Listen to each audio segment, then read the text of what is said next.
What is going on, guys? It is Evan from Coast Revolution. I hope you're having a wonderful day because we are looking at Cedar Point, one of the best amusement parks in the world today, for a park review. So we're looking at all of these categories here on the left side, so coasters all the way down to cleanliness and landscaping. So we're going to cover just about everything today, and let's jump right on into it. So for the coasters, make sure to check out the Cedar Point tier list video. It's going to be in the upper right. I'll put a card up there so you can watch that one before you get into this one so you don't spoil anything for yourself. But they have 3 super elite coasters, which is just incredible. They have 1 elite one. They've got 5 great ones with no good ones, 6 okay ones, and 1 bad one. So it's super interesting. Like I talked about in that video, there's like 3 big tiers with major gaps in between here. So you've got like the big 3, Millennium Force, Maverick, and Steel Vengeance. And then you've got like maybe Dragster or a couple others in the elite tier. And then there's a bunch of them in great, like Raptor, Valraven, Gatekeeper, Magnum XL200 I have in that tier. And then okay, there's a bunch of them in okay, like Rougarou. And then bad ones, just Corkscrew pretty much. Overall, Cedar Point has such a great lineup. Every time they add a new roller coaster, it pretty much is a record breaker in one way or another. Whether it's the largest, tallest dive coaster, they broke the height record with Gemini, they broke it with Magnum XL200, and then again, first Giga Coaster in Millennium Force, and then the first Strata Coaster with Top Thrill Dragster. It's just crazy the amount of awesome additions that Cedar Point puts in and the amount of investment that they put into their roller coasters. They haven't done so as much recently, but it's still a 10 out of 10 in my opinion in terms of the coasters because they have such a great lineup. The quality is so good and so high, and everyone has such high expectations for Cedar Point. So it's one of the few parks in my mind that I can comfortably say it's a 10 out of 10, especially once that new Dragster reopens in 2024. Now on to ride operations. The ride operations, in my opinion, leave a little bit more to be desired because I do factor in ride reliability into this too, and I'm going to give them a 7 because a lot of the coasters here at Cedar Point are very unreliable, and I think part of the reason might be due to the weather and the climate up there. It's usually windy and thunderstorms pop up pretty often. So especially for like Dragster and stuff, it's always up and down just because of the height and everything. And some of the other Intimates too, like Maverick always has downtime whenever I'm there, and a few others too. Even Millennium Force isn't always the most reliable ride either. In terms of reliability and getting trains through, they're pretty fast and pretty efficient, so I would give them like probably a 9 or a 10 in that category. I found Valraven operations are pretty spotty, but in terms of like ride reliability, which I also factor into this, it definitely leaves much to be desired. It's probably one of the most major things that Cedar Point can really work on. Overall experience I'm going to come back to, and we're going to go into Atmosphere, and Atmosphere I'm going to give it an 8. An 8 out of 10. It's such a cool, beautiful park, you know, being there right on the beach and right on Lake Erie. It's so cool being on the peninsula and feeling the breeze. It feels great in the summertime. Just when you get there and you see that skyline when you're going across the bridge to the peninsula, it's just crazy. Like how many roller coasters are at this park and just how many you can see in the skyline. It's so cool. But the atmosphere overall is great. Like there's never been a time where I've been there and just like completely hated it or not enjoyed it at all. And I've been to Cedar Point probably a dozen times because I don't live too far away. So I've been there quite a few times. I have a pretty large sample size. But the only reason I'm not rating it any higher is because the park sometimes can be so crowded that it can be unenjoyable for some people. And a lot of people voice their frustrations when the park is that crowded because it normally is very crowded. I've only been there like once when it's not that crowded. So just a caution to you there. When you're going to the park, don't expect it to be dead ever. Even if it's a rainy day or the weather's not going to be great, don't ever expect it to be dead, especially like in the middle of summer months, July. Doesn't matter if you're going during a weekday, it's going to be crowded. Just expect it to be. And then if it's dead, then you'll be pleasantly surprised. Now for pricing, I know it's not the cheapest park to get into, but in terms of the roller coasters you're getting for the price, it's got to be a 9 out of 10. Easy. Easy 9 out of 10. You know, it's not perfect because it is still a little pricey, but in terms of what you're getting for that cost of a ticket, which I think it's like a little over $50, I think that they're increasing the prices this year for tickets and passes, but still, that's a pretty incredible price considering what you're getting. And the only reason it's not a 10 out of 10 is because, again, the park is so crowded so often that you might not get in all that you want to get in one day. And it's really hard to get everything done that you want to do at Cedar Point in one day, unless you have like Fast Lane, in which case it blows the pricing out of the water, so that doesn't really necessarily factor into that.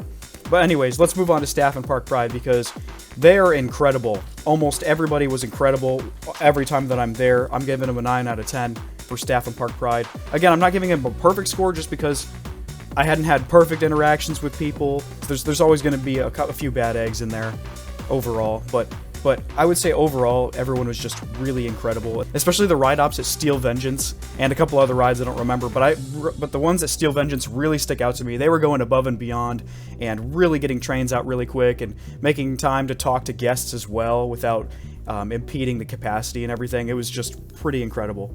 Food staff were doing a great job too. It was really solid overall. I'm very impressed. The park ops, I'm gonna also give.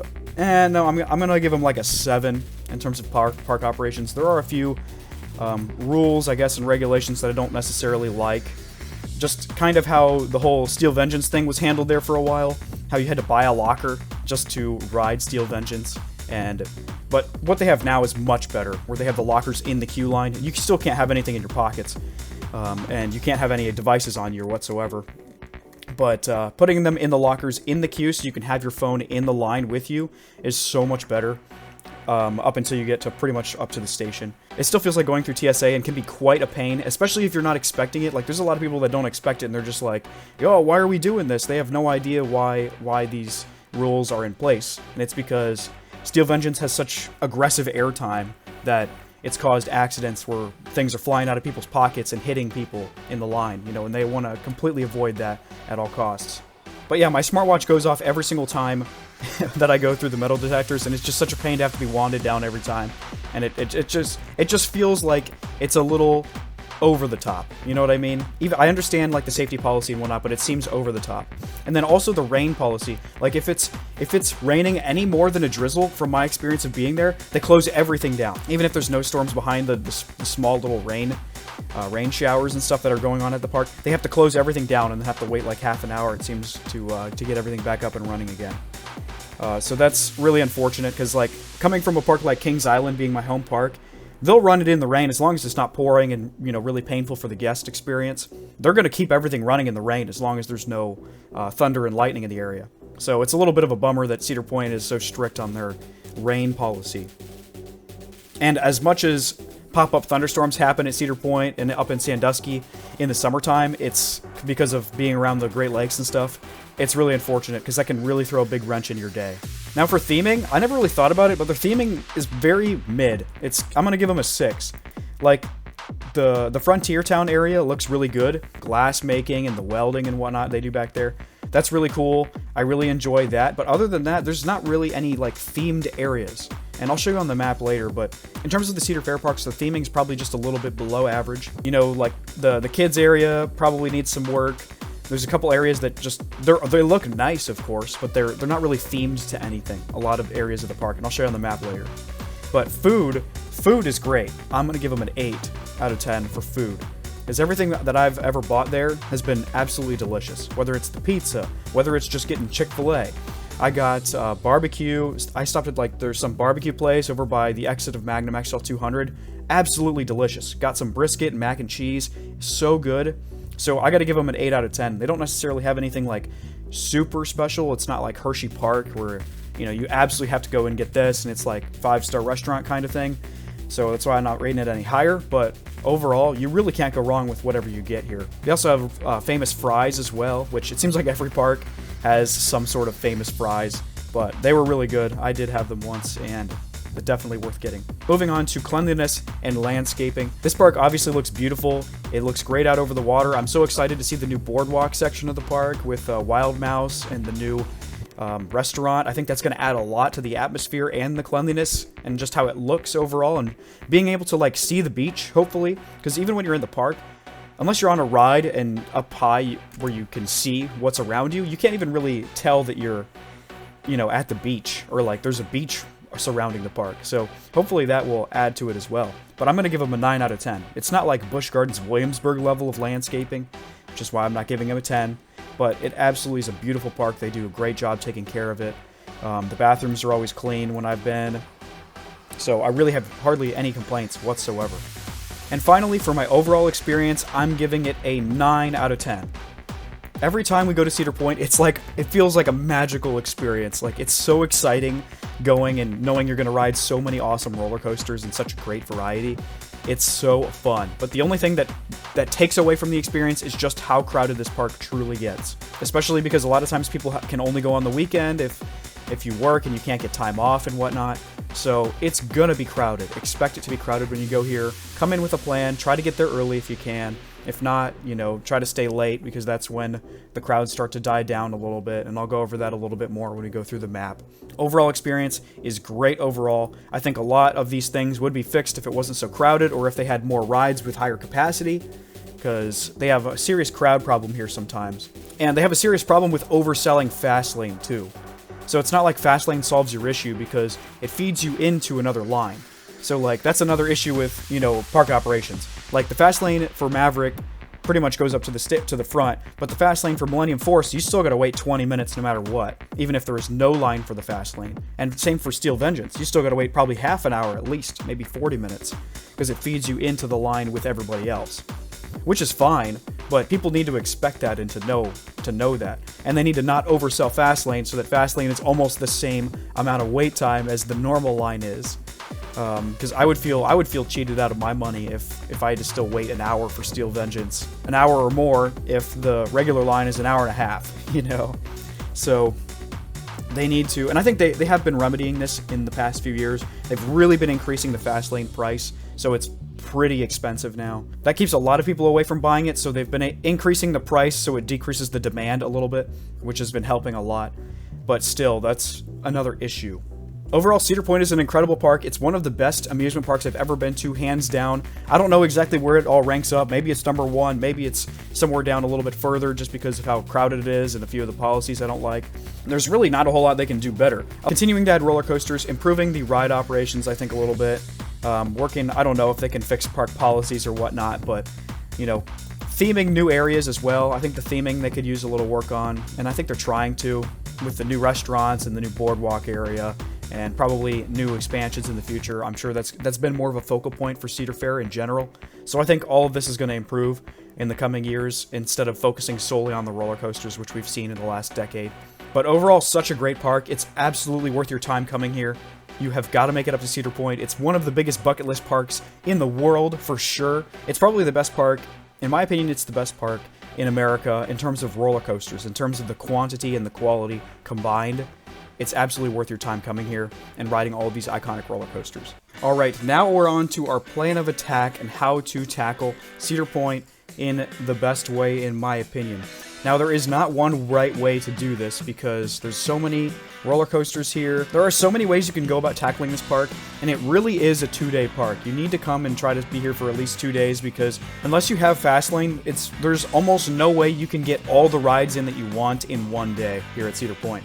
So I highly recommend staying 2 days if possible, but we're going to do our best, and I will try to show you the most efficient way to get all of the credits here. First things first, if you haven't seen OK Coaster's guide on how to tackle Cedar Point, I'd highly recommend watching that video. I'm going to post it in the description for you guys, because that has a great breakdown of where you should go and how you should tackle Cedar Point as well. But this is just my opinion. If you stay at that Cedar Point Express Hotel and Hotel Breakers, you can have access to this Magnum XL 200 gate and get in the park early. I believe at like 9 o'clock instead of like 10. So if you're staying at those places, you absolutely want to come through this Magnum XL 200 gate.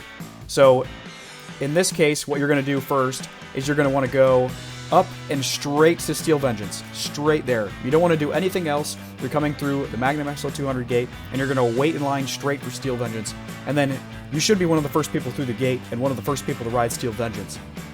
So after that, if you are staying at one of those hotels and you get in early, there's not going to be anybody else back here towards the back of the park. You know, it's not their fault, but it's poorly laid out. You have to walk like a mile. It's almost a mile walk from Steel Vengeance to the front gate.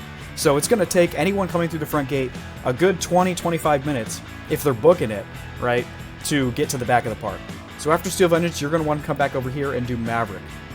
And then after Maverick, you can decide whether you want to do Millennium Force, or you can do Cedar Creek Mine Ride just because it's close, Gemini, and then kind of just make your way back towards the front of the park. So that is if you're staying at Hotel Breakers or the other Cedar Point hotel that allows you to get into this Magnum XL 200 gate. again, you want to use this gate if you have access to it, because it's going to give you a better shot at getting Steel Vengeance and Maverick, which are going to be the longest 2 lines of the entire day, other than when Dragster opens in 2024, which also gives you a great option to get right there by the front gate of Dragster as well when that eventually is open.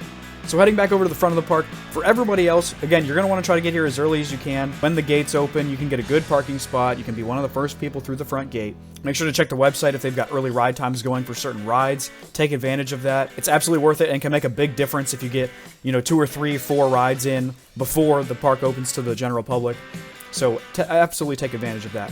But in my opinion, here's what you do. If you come in through the front gate, if there is no wait for Raptor, then do Raptor right away, because this surprisingly gets a very long line. It's very normal for this to have a 90-minute wait, hour-and-a-half wait, just because a lot of the general public like it, and it's right near the front of the park. So it gets a very long wait, especially at the beginning of the day. But if it has more than a 10-minute wait, just walk past it. Get it. We're going to come back and get it later. Anyways, we're going to continue on, and the next thing you could do is you could walk by Valraven, and if Valraven has no wait, get on Valraven, because that's, again, going to have at least an hour wait later, because it's a huge general public magnet. So if Valraven has no wait, then ride that. But if not, then continue on. We're going to continue going up north. And then your first coaster very well could be Millennium Force. And this is worth it. Get on it no matter what the wait is. So we've got, check out Raptor, check out Valraven. If they're walk-ons, ride them. If not, just keep on going straight to Millennium Force. So Millennium Force might be your first ride of the day, and then after Millennium Force, we're strategically skipping past these other rides that do not usually get long waits, like Blue Streak and Rougarou. We will come back and get those later when it's in the afternoon, when the park is the most crowded during the day. Alright, so now that we're done with Millennium Force, what you're going to want to do is continue booking it back towards the back of the park, and we're going to go straight to Maverick. Because Maverick, at this point, it's probably going to have close to an hour wait. It'll probably be like 30, 45 minutes, but this thing it's worth getting a ride on it. It's very unreliable, so if it's up and running, you should get in line for it as soon as possible, because the wait is not going to get any shorter for Maverick throughout the day. It's only going to get longer, and it's probably going to have a 2-hour wait in the afternoon, so you're going to want to get on this early if you can. So ride Maverick, and then after Maverick, you're going to go wait for Steel Vengeance. No matter how long it is, it might be an hour, it might be 2 hours, but hopefully it's less than that for you.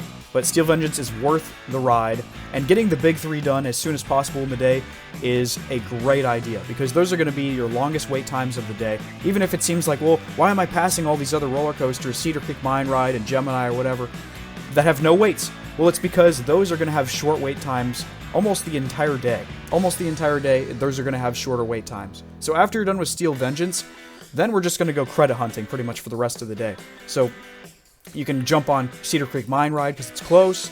Then we can head back over towards Gemini, and we can do Gemini and kind of head back this way. Then after Gemini, I would go and do Magnum XL 200. And then after Magnum XL 200, I would come over and do Dragster.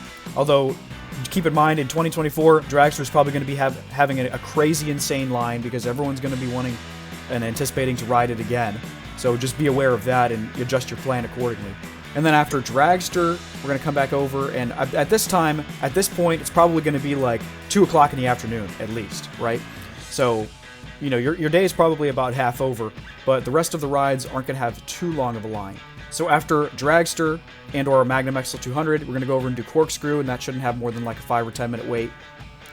And then we're going to make our way back over towards, hopefully you don't have a headache at that point, but we're going to head back over and do Iron Dragon and Rougarou. So we're going to do Iron Dragon, we're going to do Rougarou. And this will be good because during the dog days of the heat and whatnot, it's really exhausting just waiting in a line for 2 hours in 80, 90 degree heat. If you're waiting for Millennium Force at this point, or if you're waiting for Maverick even, like you don't want to have to ride those in the dog of the afternoon, right? It's so hot and it can just totally drain you. So during the afternoon, you want to be riding the coasters that don't have a long wait. Cedar Creek Mine Ride, Gemini, Corkscrew, Rougarou, Blue Streak, all of those things. And maybe mix in a couple other ones that have an hour wait or so. So after we're done with Iron Dragon and Rougarou, we're going to head back down south and pick up those other credits that we haven't gotten yet. So if you hadn't gotten Valraven, then it would be a good time to get Valraven, and that's probably going to be an hour to 2 hours. Hopefully it's not that long. A little bit of poor operations when I've been to Cedar Point on Valraven, unfortunately. But yeah, do Valraven, then you're going to want to do Blue Streak. Try to get a non-wheel seat, which is a middle row of the 3 in a car. Try to get a non-wheel seat, because otherwise it's pretty rough. And then after that, go back and get Raptor if you haven't gotten that yet. And then we're going to head back over towards the right side. And at this point in the day, it's probably like 5 or 6 o'clock if all has gone well, right? It's going to be getting closer to sundown and whatnot. So then you're going to come back over here and do Gatekeeper. And Gatekeeper really does have great capacity. It's one of my favorites here because it usually doesn't have more than a 45-minute wait. So you don't have to wait unbearably long, and it's a pretty good ride. It's a fun ride. It's long ride time. So Gatekeeper is really fun. And we usually do this once or twice when we're there. So after Gatekeeper, there's going to be, again, this new boardwalk area right over here. Maybe sit by the beach, look at the sunset. It's really cool. Going to be really pretty. And then by that time, it might be later, and there might be less kids there. And then I would check on Wild Mouse, because there's going to be Wild Mouse is going to be right here in this area. So I would check on Wild Mouse. If it's anything more than a half an hour, come back to it later when it's later in the day, when it gets to dark, it's nighttime. And then after that, we've pretty much done all of the roller coasters here at Cedar Point. But what I would do now, it's probably like 7, 8 o'clock now by this time. I would go back and do any re-rides you want, so you might only get 1 or 2 night rides. 1 at the least, and 2 at the most, probably. So, in my opinion, some great night rides. Millennium Force is always a great night ride. Steel Vengeance is an incredible night ride. Maverick is a great night ride. Even Raptor is a great one, so you really can't go wrong, but I'd recommend getting a couple of night rides on a couple of your favorite rides, whatever you want to get a re-ride on, and then coming back and doing Wild Mouse at the end of the day, at night, when there's less kids around. And the boardwalk's probably just going to be beautiful at night too, so it'll be cool to check that out too once that area is finished here in 2023. So I would get Wild Mouse in the evening when there are less kids at the park, and it probably has a much shorter wait, because this is probably going to be not a great capacity ride, so just keep that in mind. So again, just to rehash, you want to get here as early as you can, because the park is going to be the least crowded in the morning, in the early morning, and it's going to be very crowded the rest of the day no matter when you come. Absolutely stay away from holiday weekends if you can help it, otherwise it's going to be insane. Just Saturdays in general are going to be very crowded. During the summer, even weekdays are going to be crowded. Don't expect the park to ever be dead, and if it is dead, then it's a pleasant surprise. But again, just a quick summary, get here early, go do Millennium Force, probably first thing, but on your way, check Raptor and Valraven, you can get those done quickly as well. After you do Millennium Force, go and do Maverick and Steel Vengeance. You want to make sure you get those big 3 done early before it gets too late in the afternoon. Don't be surprised if when you get to Maverick and Steel Vengeance, they'll probably have an hour wait, which is fine because that's when everybody coming from the Hotel Breakers is already there. Or coming from the Magnum XL200 gate, they're already there. So that's no surprise that it's going to be an hour wait once you get there. So by the time you're done with Steel Vengeance, it's probably going to be 1 or 2 in the afternoon, so just be aware of that and being okay with that. Because those are the big 3, those are going to be the longest waits of the day. Good to get those done early. So then the rest of the time you go and just get the other credits that have less rides, or less long lines. So Cedar Creek Mine Ride, Gemini, Magnum XL200 usually doesn't have more than an hour wait. Dragster could be long when that's open, but adjust your plan accordingly. Maybe you go to this first thing instead of Millennium Force, and then do Corkscrew, come back towards the front, do Blue Streak, Iron Dragon, Rougarou. Those always have short lines for the most part. Iron Dragon can get close to an hour on long, busy days, but Rougarou is always short. Blue Streak is always short. And then get Valraven and Raptor if you haven't gotten them yet. Gatekeeper is usually reasonable and has good capacity. And then you get Wild Mouse towards the end of the day and get any re-rides you possibly can. And there's a good chance you didn't get all of these in one day. Just be aware because the park does get so crowded. But hopefully you give it your best effort and do your best. Just come in with realistic expectations that you're probably not getting all of these rides in one day if you're coming without a fast lane on a regular operating day. So anyways, that is my review of Cedar Point. Make sure to smash that like button if you enjoyed it. Subscribe for more coaster content every single week, and I hope to see you guys next time. Enjoy the ride.